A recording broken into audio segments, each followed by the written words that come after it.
नमस्कार, सार्वमंथन न्यूज महाराष्ट्रमध्ये आपलं स्वागत. पाहुयात आजची सविस्तर बातमी.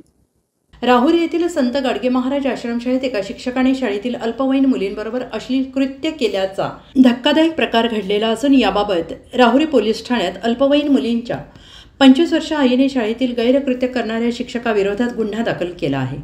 सदर घटनेमुळे जिल्ह्यात मोठी खळबळ उडाली असून याबाबत सविस्तर वृत्त असं की संत गाडगे महाराज आश्रमशाळेत शिक्षण घेणाऱ्या अल्पवयीन मुली या श्रीरामपूर तालुक्यातील आणि राहुरी तालुक्यातील असल्याचं फिर्यादीत म्हटलेलं आहे.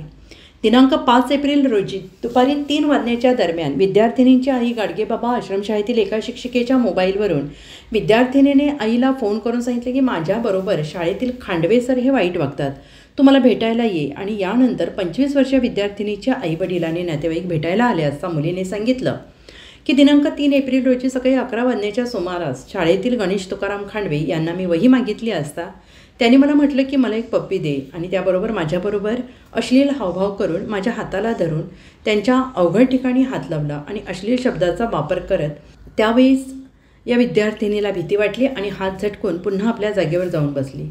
त्यानंतरही मला अश्लील व्हिडिओ दाखवला आणि यासह इतरही मुलींना याच प्रकारे अश्लील हावभाव करून कृत्य करून मुलींना लज्जा उत्पन्न होईल असे कृत्य केल्याचं फिर्यादीत म्हटलं आहे. आणि याबाबत राहुरी पोलीस ठाण्यात गणेश तुकाराम खांडवे या शिक्षकाविरोधात पोक्सो विनयभंग बालकांचे लैंगिक अत्याचारापासून संरक्षण या कायद्याप्रमाणे गुन्हा दाखल करण्यात आला आहे. सदर घटना ही खरी की खोटी याचा तपास वरिष्ठ पोलीस अधिकारी करत आहेत आणि सदर घटनेमुळे शिक्षक वर्गांमध्ये मोठी खळबळ उडाली आहे.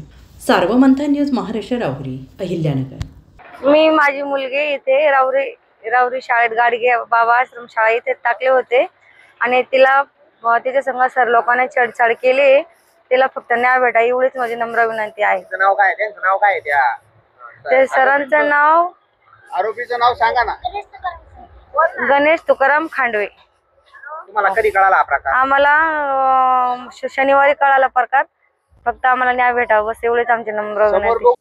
सार्वमंथन न्यूज महाराष्ट्राला लाईक करा, शेअर करा, सबस्क्राईब करा.